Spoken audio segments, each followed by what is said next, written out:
Have you ever felt like learning English was impossible?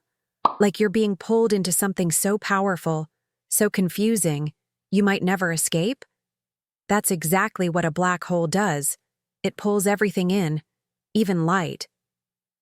But here's the twist.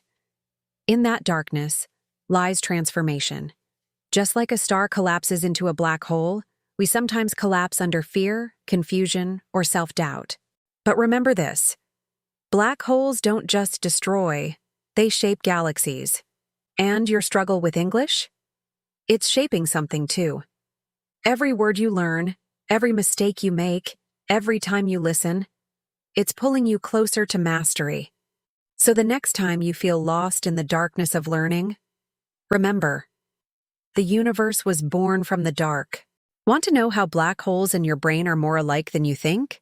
Watch the full story on Avenue of Words.